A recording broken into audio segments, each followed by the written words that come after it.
Halo, Assalamualaikum warahmatullahi wabarakatuh.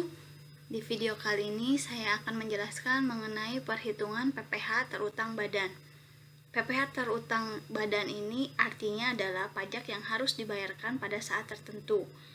Atau istilahnya PPh terutang ini adalah pajak terutang yang dihitung dari penghasilan kena pajak.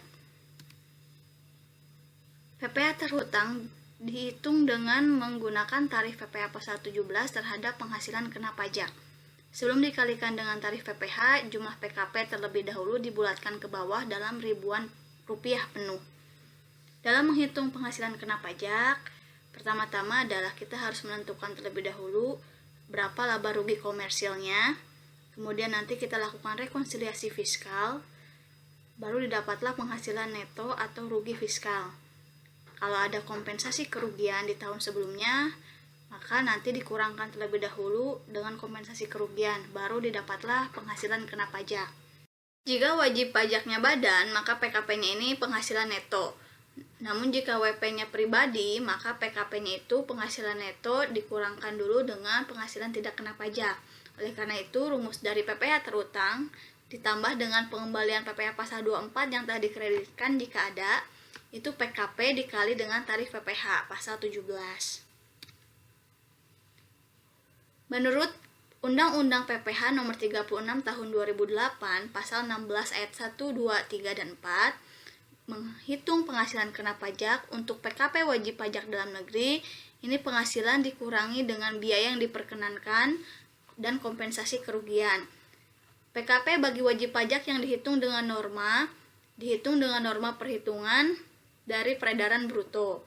Kemudian PKP bagi wajib pajak BUT atau bentuk usaha tetap, penghasilan dikurangi dengan biaya yang diperkenankan atau jika ada kompensasi kerugian. Ini ada tampilan SPT tahunan formulir 1771 bagian induk. Di SPT tahunan formulir 1771 ini ada bagian B PPh terutang. Jadi nanti di antara 3 poin ini, wajib pajak itu akan memilih salah satu sesuai dengan kriteria wajib pajaknya.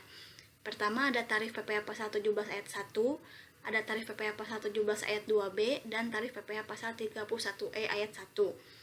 Kemudian nanti jika ada pengembalian atau pengurangan kredit pajak luar negeri atau PPh pasal 24 yang telah diperhitungkan tahun lalu, ini nanti akan menjadi penambah di PPh terutang. Jadi nanti kita tambahkan poin 4 dan juga poin 5 sehingga jadilah jumlah PPh terutang. Untuk penjelasan dari PPh pasal 17 tadi, pasal 17 ayat 1, di tahun 2009 tarif pajaknya masih 28%, dari mulai 2010 sampai sekarang tarif pajaknya sudah 25%. Untuk pasal 17 ayat 2B, ini untuk wajib pajak badan dalam negeri yang berbentuk perseroan terbuka yang paling sedikit 40% dari jumlah keseluruhan saham yang disetor di Bursa Efek Indonesia dan memenuhi persyaratan tertentu lainnya dapat memperoleh tarif 5% lebih rendah. Kemudian untuk pasal 31E ini mendapatkan fasilitas jika peredaran brutonya sampai dengan 50 miliar. Tarif pajaknya 50% lebih rendah dari pasal 17 ayat 1. Ini penjelasan untuk tarif pajak bagi PT yang 40% sahamnya di bursa atau memenuhi kualifikasi pasal 17 ayat 2B. Pertama, jumlah kepemilikan saham publiknya itu 40% atau lebih dari keseluruhan saham yang disetor. Kemudian saham tersebut dimiliki paling sedikit oleh 300 pihak. Masing-masing pihak hanya boleh memiliki saham kurang dari 5% dari keseluruhan saham yang disetor. Dan harus dipenuhi oleh wajib pajak dalam negeri yang berbentuk perseroan terbuka dalam waktu paling singkat 6 bulan dalam jangka waktu 1 tahun pajak. Jika dihitung dalam harian, 6 bulan ini terhitung 183 hari. Sehingga nanti tarifnya 5% lebih rendah dari tarif pasal 17 ayat 1 yang sekarang ini 25% menjadi 20%. Sekarang tarif pajak bagi badan usaha dengan omset sampai dengan 50 miliar. Pasal 31 UU PPh. Jika wajib pajak dalam negeri ini memiliki peredaran bruto sampai dengan 50 miliar, maka nanti akan mendapatkan fasilitas berupa pengurangan tarif sebesar 50% dari tarif pasal 17 ayat 1 huruf B dan ayat 2A yang dikenakan atas penghasilan kena pajak dari bagian peredaran bruto sampai dengan 4,8 M. Dari keseluruhan penghasilan kena pajak yang mendapat fasilitas pengurangan tarif 50% dari yang seharusnya sebesar, perhitungannya itu nanti 4,8 miliar dibagi total omset dikali penghasilan kena pajaknya. Jika omset kurang dari 4,8, maka seluruh penghasilan kena pajak mendapat fasilitas. Sekarang masuk ke contoh pertama untuk penerapan pasal 31 UU PPH. Peredaran bruto PTY dalam tahun pajak 2014 sebesar 4 miliar 500 juta dengan penghasilan kena pajak sebesar 500 juta. Jika peredaran brutonya ini masih di bawah 4,8 miliar, maka atas penghasilan kena pajaknya semua mendapat fasilitas. Berarti perhitungan PPh terutangnya 50% dikali 25% dikali 500 juta, hasilnya 62.500.000. Masuk ke contoh kedua. Peredaran bruto PTX dalam tahun pajak 2014 sebesar 40 miliar dengan penghasilan kena pajak sebesar 4 miliar. Peredaran brutonya itu masih di bawah 50 miliar, namun sudah lebih dari 4,8 miliar, artinya ada yang mendapat fasilitas dan ada yang tidak mendapat fasilitas, sehingga perhitungannya yang mendapat fasilitas 4,8 miliar dibagi total peredaran brutonya 40 miliar dikali penghasilan kena pajaknya 4 miliar, sehingga yang mendapat fasilitas hanya 480 juta saja. Sisanya 3,52 miliar hasil dari 4 miliar dikurangi 480 juta itu dikenakan tarif normal, sehingga PPh terutangnya untuk yang pertama 50% dikali 25% dikali 480 juta yang mendapat fasilitas sebanyak 60 juta. Sisanya 3,52 miliar ini kita kalikan dengan tarif normal 25%, didapatlah 880 juta. Sehingga total PPh terutangnya adalah 940 juta. Sekarang kita coba simulasi untuk perhitungan contoh selanjutnya. Peredaran bruto PT Abadi dalam tahun pajak 2015 sebesar 20 miliar dengan PKP sebesar 1 miliar. Karena peredaran brutonya lebih dari 4,8 miliar, maka nanti akan ada yang mendapat fasilitas, ada yang tidak mendapat fasilitas. Kita coba hitung. Pertama kita hitung PKP yang mendapat fasilitas 4,8 miliar dibagi dengan 20 miliar dikali dengan penghasilan kena pajaknya 1 miliar, didapatlah 240 juta. Kemudian sisanya PKP yang tidak mendapat fasilitas adalah penghasilan kena pajak 1 miliar dikurangi dengan 240 juta yang mendapat fasilitas, didapat 760 juta. Kita masukkan ke PPh terutangnya, perhitungannya. Yang mendapat fasilitas itu mendapat 50% lebih rendah. Berarti kita masukkan 50% kali 25% dikali 240 juta, didapatlah 30 juta. Kemudian yang tidak mendapat fasilitas mendapatkan tarif normal 25%.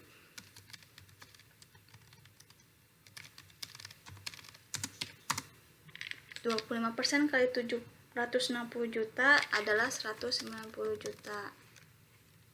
Maka jumlah PPh terutangnya 30 juta ditambah 190 juta adalah 220 juta. Sini. Kemudian kita masuk ke contoh selanjutnya. Peredaran bruto PTX dalam tahun pajak 2014 sebesar 55 miliar dengan penghasilan kena pajak sebesar 20 miliar. Karena peredaran brutonya itu lebih dari 50 miliar, maka tidak mendapat fasilitas. Kita langsung kalikan saja. Penghasilan kena pajaknya 20 miliar dikali tarif 25%, maka PPh terutangnya adalah 5 miliar.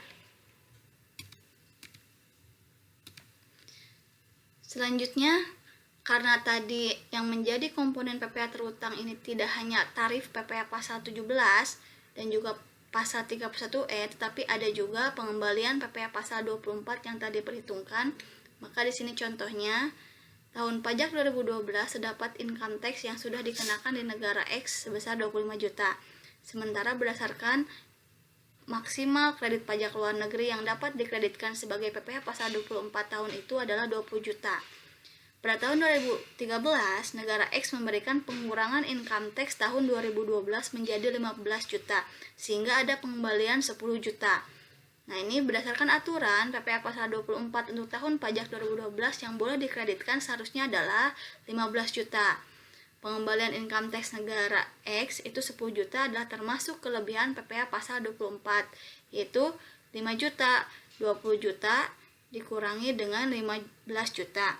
Namun kondisi tersebut baru diketahui tahun pajak 2013 sehingga atas kelebihan tersebut ditambahkan sebagai PPh terutang tahun pajak 2013. Sekarang kita masuk ke perlakuan PPh untuk WP yang memiliki peredaran bruto tertentu, mengacu pada PP 23 tahun 2018. Jadi PP ini merupakan pengganti dari peraturan pemerintah nomor 46 tahun 2013 yang memuat tentang diberlakukannya tarif PPh final 1%. Mengenai PP 23 tahun 2018 ini mulai berlaku dari tanggal 1 Juli 2018. Bagi wajib pajak orang pribadi atau wajib pajak badan tidak termasuk bentuk usaha tetap yang menerima penghasilan dari usaha dengan peredaran bruto tidak melebihi 4,8 miliar dalam 1 tahun pajak dikenakan tarif PPh 0,5% dan bersifat final. Jadi perbedaannya dengan PP 46 tahun 2013 ini, pertama adalah dari tarifnya. Kalau PP 46 kan 1%, sekarang kalau PP 23 itu 0,5%. Penghitungan PPh terutang dilakukan setiap bulan. Ini sama dengan PP 46. Jika dalam 1 bulan jumlah kumulatif peredaran usahanya lebih dari 4,8 miliar, pengenaan tarif khusus ini tetap berlanjut sampai akhir tahun. Untuk tahun berikutnya menggunakan tarif umum PPh pasal 17. Ketentuan mulai berlaku 1 Juli 2018. Ada pengecualian bagi wajib pajak badan yang pertama, wajib pajak memilih untuk dikenai pajak penghasilan berdasarkan tarif pasal 17 ayat 1 huruf A, tarif pasal 17 ayat 2A1 atau pasal 31E Undang-Undang Pajak Penghasilan. Kemudian wajib pajak badan berbentuk persekutuan komanditer atau firma yang dibentuk oleh beberapa wajib pajak orang pribadi yang memiliki keahlian khusus menyerahkan jasa sejenis dengan jasa sehubungan dengan pekerjaan bebas sebagaimana dimaksud dalam pasal 2 ayat 4. Dikecualikan pula bagi wajib pajak badan memperoleh fasilitas pajak penghasilan berdasarkan pasal 31A. Ini untuk wajib pajak yang melakukan penanaman modal di bidang-bidang usaha tertentu dan atau di daerah-daerah tertentu yang mendapat prioritas tinggi dalam skala nasional. Kemudian wajib pajak yang mendapat fasilitas berdasarkan peraturan pemerintah nomor 94 tahun 2010 dan juga wajib pajak berbentuk usaha tetap. Untuk PP 23 tahun 2018 ini memiliki jangka waktu. Pertama, 7 tahun pajak bagi wajib pajak orang pribadi, 4 tahun pajak bagi wajib pajak badan berbentuk koperasi, persekutuan komanditer atau firma, dan 3 tahun pajak bagi wajib pajak badan berbentuk perseroan terbatas. Jangka waktu terhitung sejak tahun pajak wajib pajak terdaftar bagi wajib pajak yang terdaftar sejak berlakunya PP 23 tahun 2018 ini. Jadi ini berlaku untuk wajib pajak yang terdaftar setelah 1 Juli 2018. Kemudian tahun pajak berlakunya peraturan pemerintah ini bagi wajib pajak yang telah terdaftar sebelum berlakunya peraturan pemerintah 23 tahun 2018 ini. Berarti sebelum 1 Juli 2018. Kita masuk ke contoh penerapan PP 23 tahun 2018. Contoh pertama, PTX menggunakan perhitungan PP 23 tahun 2018. Peredaran brutonya pada bulan Januari sebesar 230 juta. Karena tarifnya itu final 0,5% dari peredaran bruto, maka kita langsung kalikan saja 230 juta kali 0,5% didapat 1.150.000. Kemudian kita masuk ke contoh kedua, PT Abadi menggunakan perhitungan PP 23 tahun 2018. Berikut ini peredaran bruto selama tahun 2019. Dari mulai bulan Januari sampai Desember, peredaran brutonya totalnya 4.240 juta. Karena PP 23 tahun 2018 ini perhitungannya setiap bulan dari peredaran bruto langsung dikalikan tarif final 0,5%, maka perhitungannya sebagai berikut. Masing-masing bulan peredaran brutonya kita kalikan tarif pajak sehingga didapatlah masing-masing PPh final, dan totalnya ini 21.200.000. Demikian materi mengenai perhitungan PPh terutang badan. Terima kasih banyak atas perhatiannya. Assalamualaikum warahmatullahi wabarakatuh.